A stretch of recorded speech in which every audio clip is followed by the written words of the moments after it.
Bien, chicos, con esto nosotros tuvimos la suerte de haberlo visto en fisiopatología, ¿sí? Sobre todo la introducción a qué eran los procesos neoplásicos o la clasificación que teníamos cuando hablábamos de cáncer, ¿sí? Ahora vamos a hacer una introducción donde vamos a repasar esos conceptos para tener idea y después nos enfocamos bien en los protocolos que tenemos y en aquellas cosas que son particulares para radioterapia, ¿sí?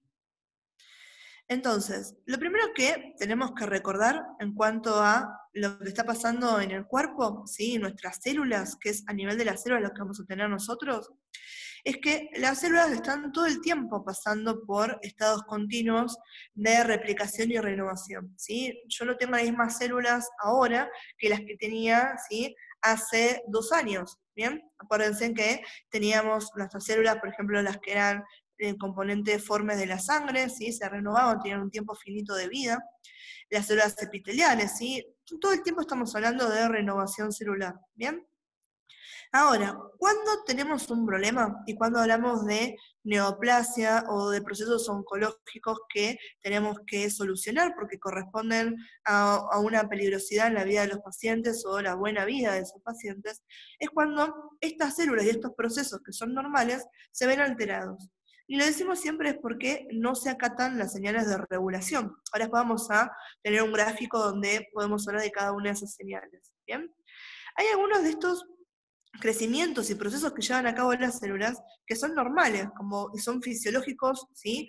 Que están dentro de los parámetros aceptables, como lo que pasa a nivel del útero, ¿sí? En las mujeres, este crecimiento del endometrio. Eso pasa todos los meses, es un crecimiento que está controlado y es esperable, ¿sí? A veces también lo que puede haber son algunos tipos de displasias que tienen que ver a cambios hormonales, eso pasa mucho también en las mamas, ¿bien? El tema es cuando ya esto, ¿sí? Están representando dificultades para el paciente, ¿bien? Que eso es interesante que lo tengan en cuenta, que cuando uno habla de algo que es benigno, no quiere decir, es benigno y me olvido, no tengo ningún problema. Algo benigno puede resultar eh, peligroso para la vida del paciente, ¿sí? Porque está bien, yo tengo un tumor que es benigno. Es benigno, estamos hablando de las características que tienen sus células, estamos hablando de que son células donde se está conservado la estructura, donde el rasgo, el tiempo de crecimiento es lento, donde no ha habido proliferación de otros tejidos, ¿sí? Desde ese punto de vista es benigno, pero si ese tumor es de un tamaño que me está ocupando espacio y lo tengo a nivel del tórax y me genera dificultades para respirar, claramente lo tengo que tratar, tengo que hacer algo, ¿sí? Entonces, no significa benigno algo que sea bueno al 100% y que me olvido, ¿sí? Significa que, obviamente, si me das a elegir entre tener una neoplasia benigna o maligna, prefiero que sea benigna porque me da más tiempo a intervenirla, ¿sí?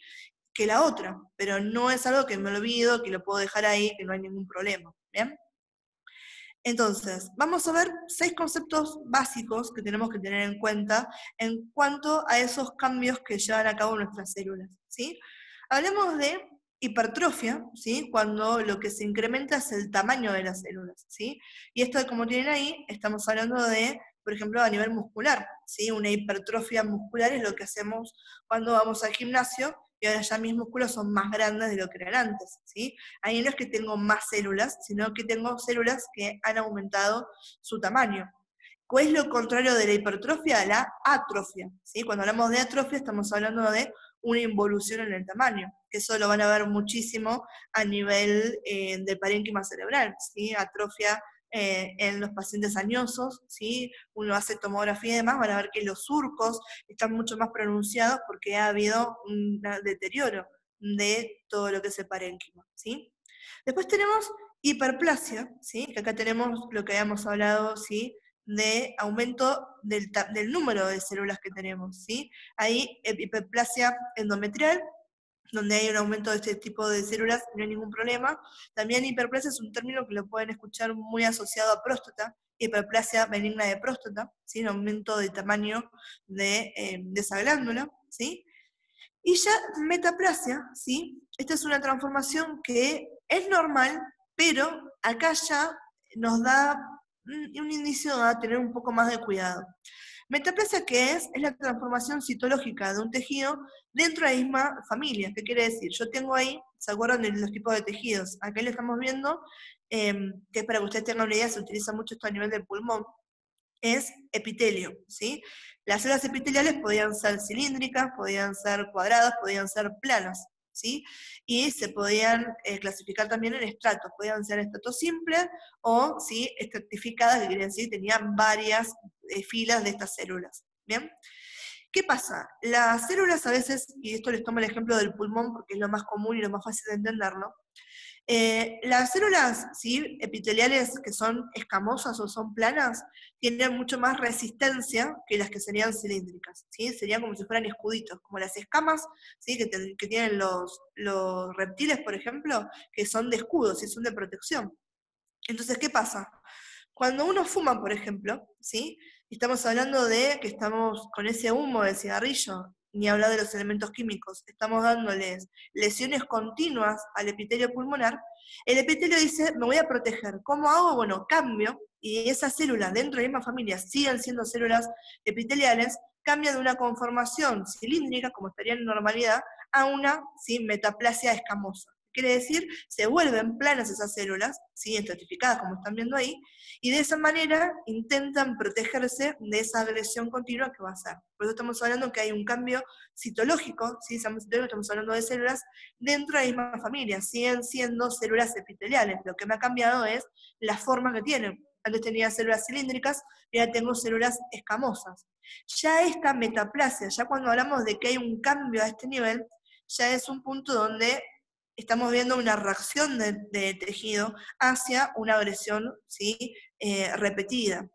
Y siempre que tengamos focos de lesiones repetidas, ¿sí?, estamos dando chance a que alguna de esas células que tienen que diferenciarse, tienen que volver a entrar en el ciclo celular porque la lastimo y se tiene que recuperar, en alguno de esos temas, ¿sí?, se me vuelva anárquica y empiece a hacer cosas que no tiene que hacer, ¿sí? Es el origen de las neoplasias, ¿bien? Después tenemos otros tres términos para tener en cuenta, ¿sí?, que estos tres términos, ¿sí?, la displasia todavía no termina siendo netamente patológico. Ya igual que metaplasia, si yo escucho o leo esto, ya me da un indicativo de algo a lo que le tengo que prestar atención. Pero no siempre que hablemos de displasia quiere decir que lo que tiene el paciente es un proceso oncológico, ¿sí?, o cáncer, ¿bien? Acá lo que estamos viendo es que hay un crecimiento celular anómalo, donde debemos saber que la forma, el tamaño y la disposición de las células está alterado, ¿sí? Ahí fíjense que lo que estamos viendo en imagen, en la segunda imagen, estamos viendo estas células en celeste que no tienen la misma forma que las otras, que no han crecido conforme estaban creciendo las otras.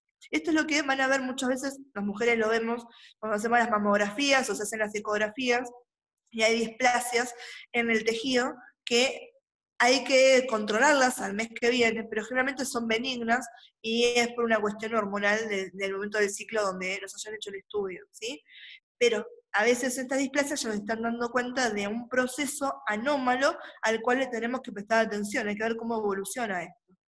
Ahora sí, ya cuando hablamos de anaplasia y hablamos de neoplasias, estamos hablando de algo que está en el índice patológico, ¿sí? Cuando hablamos de anaplasia, estamos hablando de una involución, ¿sí? ¿Qué es lo que pasaba, si se acuerdan, cuando vimos leucemia en fisiopatología y decíamos que teníamos glóbulos blancos involucionados, ¿sí?, que esos ya se volvían invasivos y se comportaban como si fueran cáncer, ¿bien? Entonces, acá lo que tenemos es una involución, ¿sí?, diferenciativa de las células, ¿sí? Entonces yo se lo digo siempre, imagínense, siempre que hablamos de involucionar, que estamos retrocediendo en algo, estamos para problemas, ¿sí? Si como sociedad evolucionáramos, ¿sí?, fuéramos como los cavernícolas, le pego un palazo a cualquiera de ustedes y si tiene algo que yo quiero me lo quedo, ¿sí? Y eso no sirve. En este caso, las células han evolucionado, tienen una forma, un proceder, un desarrollo citológico que es conforme a la función que tienen que resolver. Si todo eso se ve alterado y tengo una involución, ¿sí?, esos procesos involutivos generalmente tienden a ser más anárquicos, son difíciles de controlar, porque en esa evolución tenemos un montón de sistemas de control de esas células, ¿bien?, que ahora no los tenemos, ¿sí? Entonces, siempre que haya anaplasia, ojo, ahí ya me da cuenta de que es algo patológico lo que está pasando. Y cuando hablamos de neoplasia, ¿sí? Neoplasia quiere decir nuevo crecimiento, ¿sí? Fíjense que acá las palabras me están diciendo displasia, anaplasia, neoplasia, ¿sí? Ya me buchonean los términos de qué están hablando. Cuando hablamos de una neoplasia, estamos hablando de que hay una proliferación que va a ser anormal y no regulada, no controlada de las poblaciones celulares, ¿sí?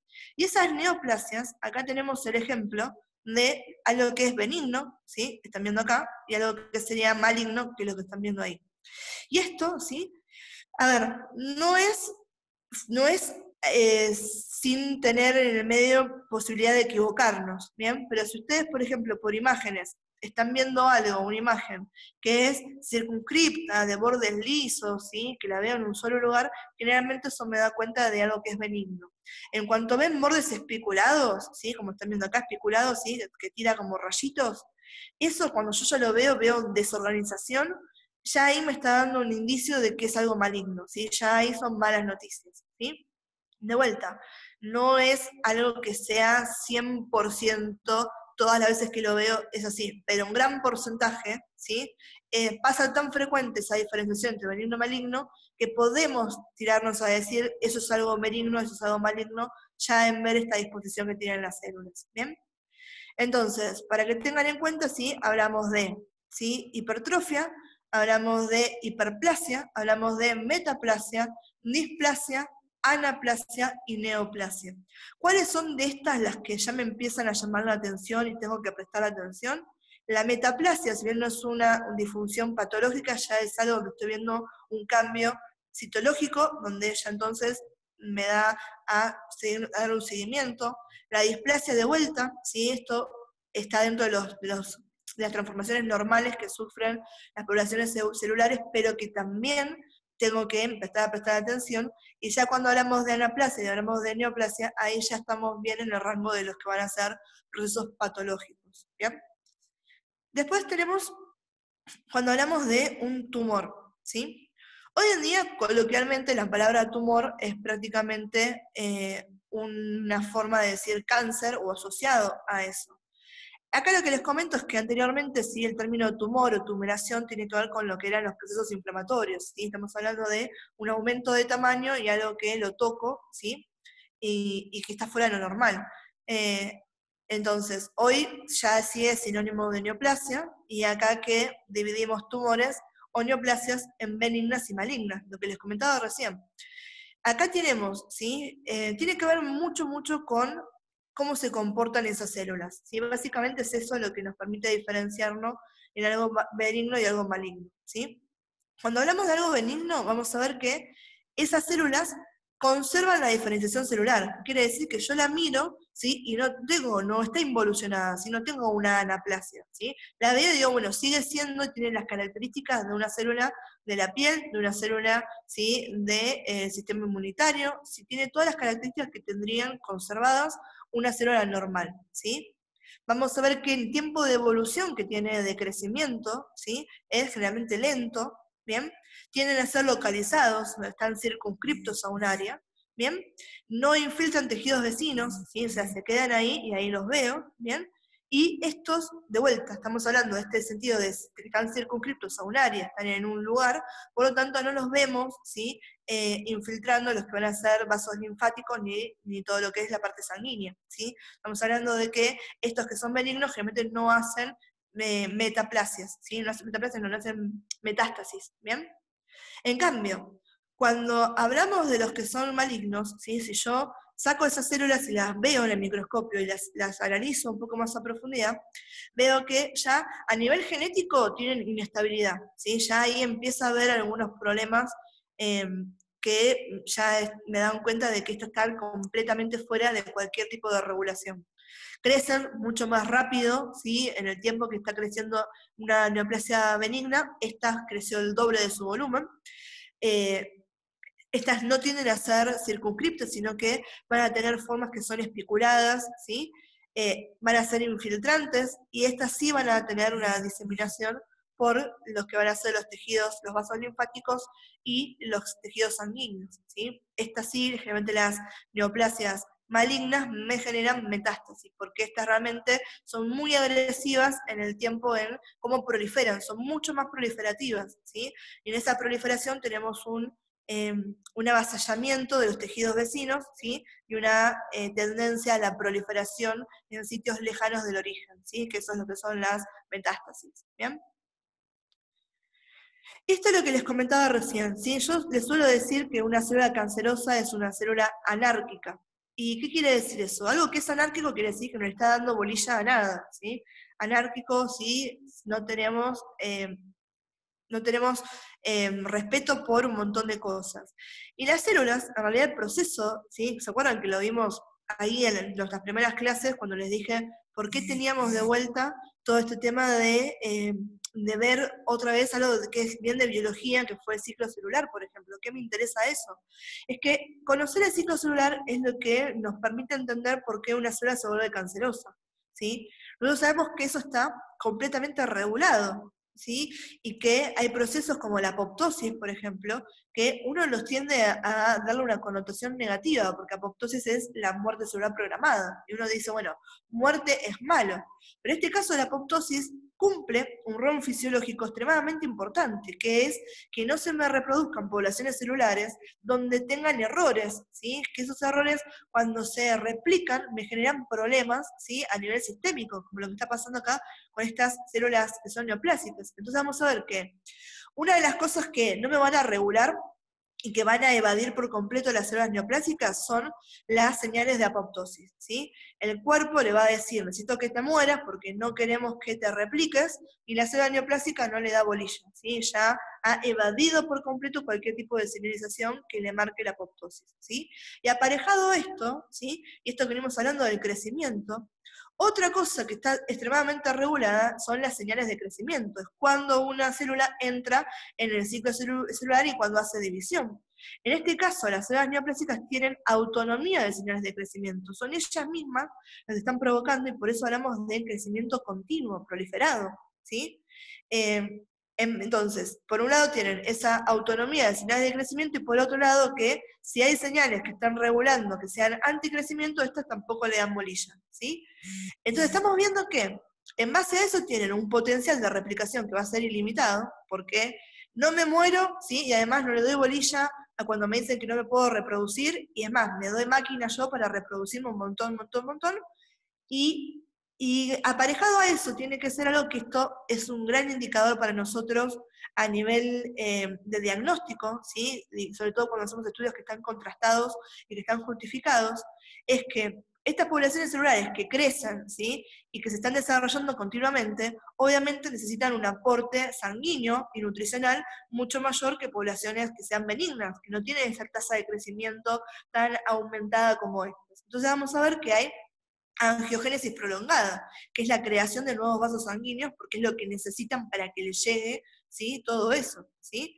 Y obviamente, al haber hecho esto, si tengo una población que está creciendo, ¿sí? Que se está multiplicando y todo esto está haciendo a un ritmo exponencial fuera de lo normal, ¿qué es lo que voy a tener? Invasión tisular, y en el caso de las que sean malignas voy a tener, ¿qué cosa? ¿Sí? Metástasis, ¿sí? Ya esto va a crecer en lugares lejanos al origen, ¿sí? Entonces, eso es lo que está pasando a nivel de regulación con una célula cancerígena, ¿sí?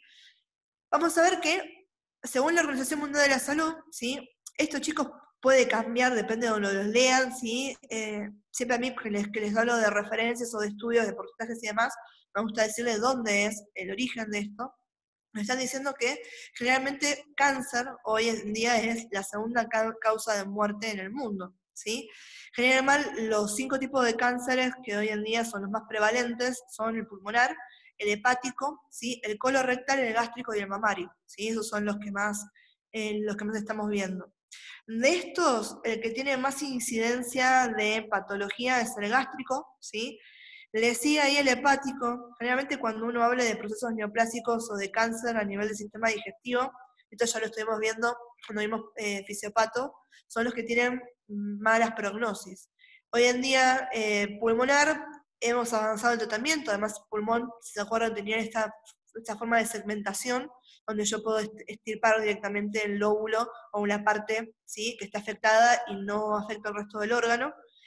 Mama, también hoy en día, más que nada de lo que es la prevención. ¿Sí? La prevención, hemos avanzado un montón con esto, y también con tratamientos, ya sea de radioterapia o quimioterapia, incluso mastectomías. Hemos reducido el índice de muerte, lo mismo que con los tipos de cáncer colorectal. Hay más que nada involucrado lo que es la cirugía. Pero igual siguen siendo los más comunes, ¿sí? Y los que van aparejados a más números de disfunción a nivel mundial, ¿sí? Y aquí hay algunas cosas que ahora vamos a ver en la próxima diapo.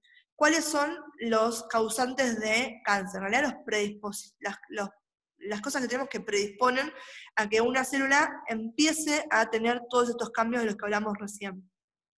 Aparejado a eso tenemos, ¿sí? Y fíjense cómo algunos están relacionados a los cánceres que vimos recién, algunos factores de riesgo que los vemos, ¿sí?, en las poblaciones. Hablamos de índice de masa corporal elevado, hablamos de ingesta reducida de frutas y de verduras, de falta de actividad física, consumo de alcohol y consumo de tabaco, ¿sí? El alcohol y el tabaco, sí, esos son permeables a un montón de patologías y los vemos complicándole la vida a millones y millones de pacientes, ¿bien?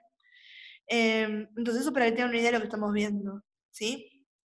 Tenemos tipos de tumores, ¿sí?, que estos son importantes, tenían que ver con, cuando habíamos visto todo el procedimiento radioterapéutico, habíamos dicho que la primera parte para esto, y súper importante, era que el médico evaluara al paciente, ¿sí?, y estableciera qué tipo de cáncer tiene, ¿sí?, y porque no es lo mismo la sensibilidad que tienen, ¿sí?, determinados cánceres con otros, ¿bien?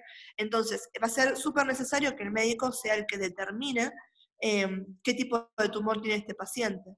Y en general, cuando hablamos de eso, se hace teniendo en cuenta 4 grandes ítems que son los que tiene que chequear este médico.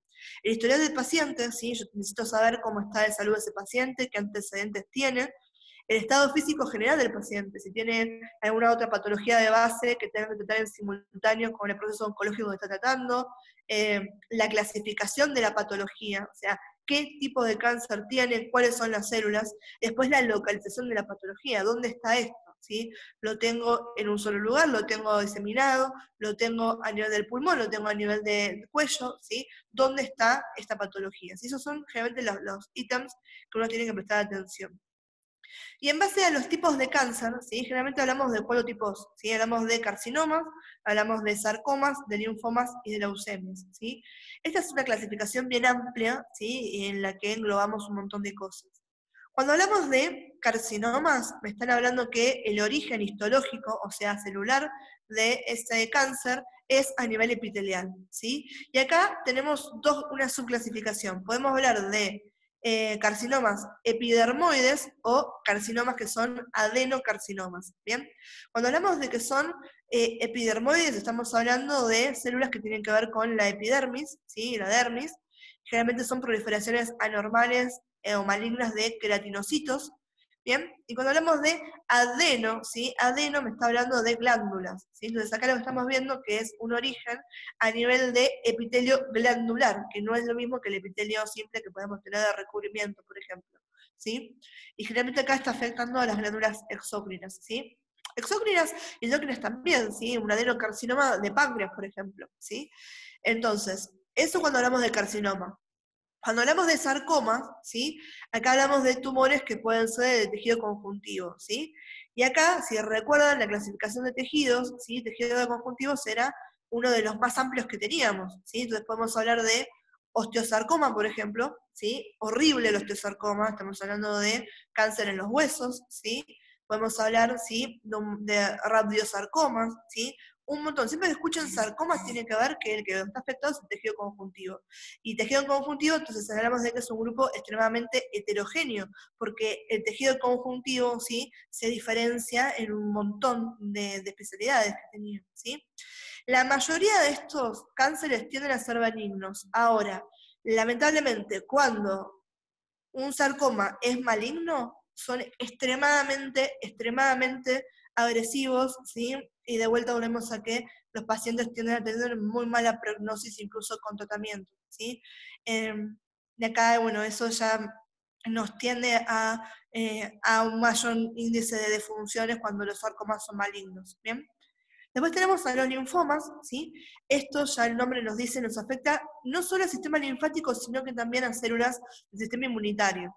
Y en base a eso tenemos la diferenciación, ¿sí? Que esto seguramente lo han escuchado hablar, linfoma Hodgkin o no Hodgkin, ¿sí? Esa es la diferenciación que tenemos. Cuando hablamos de Hodgkin, lo que están afectados son los ganglios linfáticos y el tejido linfoide, ¿sí? O los órganos secundarios o primarios linfáticos. Y cuando hablamos del linfoma non-Hodgkin, acá están afectadas las células, ¿sí? Generalmente los linfocitos T o los linfocitos B, que son estas células o glóbulos blancos que conforman parte del sistema inmunitario, ¿sí?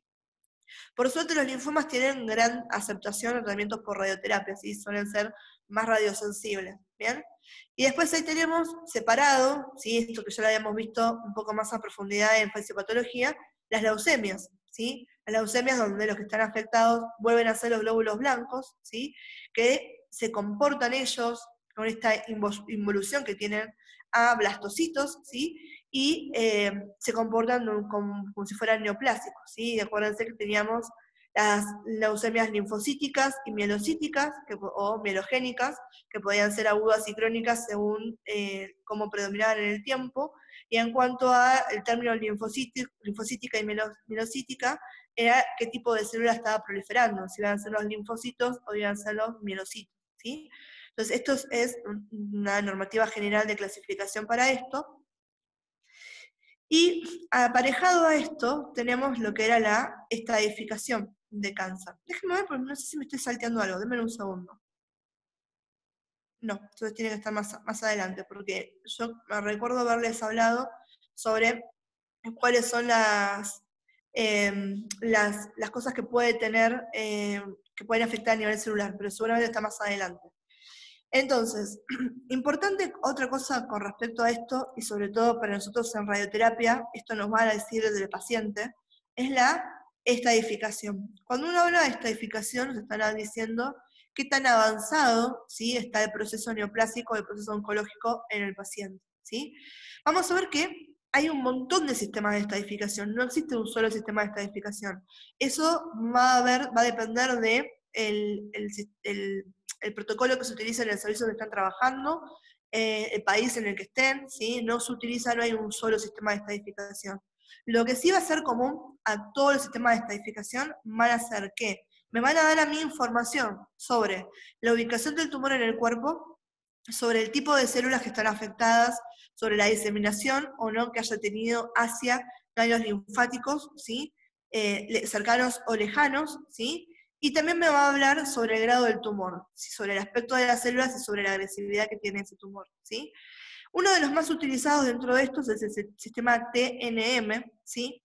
Acá este N está hablado más a lo que sería la forma de hablar a nivel de Latinoamérica, ¿sí? Nosotros decimos ganglios linfáticos, ¿sí? Acá en Argentina es como lo utilizamos, generalmente en Latinoamérica se habla de nódulos linfáticos, pero es exactamente lo mismo, decir nódulo o decir ganglio es lo mismo, ¿sí? Entonces T me está hablando del tumor, N me está hablando del nódulo o del ganglio, y M me está hablando de si hay o no hay metástasis, ¿bien? Entonces, siempre que hablemos de eso, TNM es lo que me están hablando, ¿sí? Entonces, cuando me hablan de la T, ¿sí? Y el número que está aparejado a esto, me está dando información sobre el tamaño y la extensión del tumor principal, de ese que fue el tumor de origen para todo este proceso oncológico neoplásico. Cuando me hablan de la N, ahí fíjense que yo le puse ganglios, que es como lo utilizamos nosotros, entre paréntesis nódulos para que entiendan de dónde viene, ¿sí? Esta letra, y me están hablando ella de diseminación, ¿sí? Si lo que tengo son los nódulos linfáticos o los ganglios linfáticos cercanos al tumor, que son los de drenaje del órgano de pertenencia, o si esto ya viajó por el sistema linfático y ya lo encuentro, ¿sí? Fuera del origen, ¿sí? Y después cuando hablamos de M, estamos hablando de un nuevo proceso neoplásico de crecimiento lejano al origen, ¿sí? Entonces hablamos de metástasis, ¿sí? Fíjense que acá tenemos, por ejemplo, un tumor primario que es de mama, ¿sí? que vemos que ha afectado acá ganglios mamarios axilares, ¿sí? ¿Se acuerdan también de esto de anatomía? Cuando decimos por qué era tan importante conocer el drenaje linfático en mama, por ejemplo, que el 75% de la linfa iba a ir hacia los ganglios axilares, porque obviamente ya desde lo que es radiología, fíjense en el par radiológico cuando hacemos mamografía, ¿sí? La craneocaudal y la media oblicua lateral, donde estamos viendo justamente el proceso axilar de la mama y también esta cadena de linfáticos, ¿sí? Y a nivel nuestro, de oncológico, porque todo lo que está, todos los procesos que tengan las células va a drenar gran parte de eso hacia ese lugar. Entonces va a ser uno de los primeros lugares donde voy a captar alteraciones celulares que me dan cuenta de un proceso primario a nivel de parénquima mamario. Y siguiendo lo que es el drenaje linfático, ¿sí? Siempre que tenga cáncer de mama, una de las zonas de metástasis más comunes que tenemos son a nivel del pulmón, ¿sí? Eso por cercanía y por también cómo están drenando los linfáticos, a nivel del hígado, ¿sí? También a veces a nivel del cerebro, ¿sí? Entonces ahí fíjense que me está marcando metástasis, por ejemplo, en este paciente con la M, a nivel de pulmón, a nivel de hígado, a nivel de hueso, que son probables, ¿sí? Ahora, lo que es importante es que, además de tener estas letras, ¿sí? Que me están dando cuenta si me están hablando del tumor, me están hablando de los ganglios o me están hablando de la metástasis, al lado tengo letras, ¿sí? Voy a tener letras y voy a tener números. Letras, la única letra que tenemos es una X, que ahora vamos a ver qué significa. Y números, ¿sí? Generalmente hablamos del 1 al 5, 1 al 5 o 1 al 4. Generalmente 1 al 5, ¿sí? Y al 0 también. Entonces 0, 1, 2, 3, 4 y 5 son los números que podemos tener al lado de eso. ¿Bien? Corto, chicos, esta reunión y en la siguiente seguimos con esto para que no me interrumpa el Zoom en el medio de lo que es el proceso. Hasta acá, chicos, ¿alguna pregunta con lo que vimos recién? Antes de seguir entonces arrancando con el otro, ¿o venimos bien? Bien, profe. ¿Sí? Sí. Bueno, amores, entonces corto acá esta reunión y ya enseguida les mando el link para la segunda, ¿sí? Y ahí seguimos con este tema. Ok.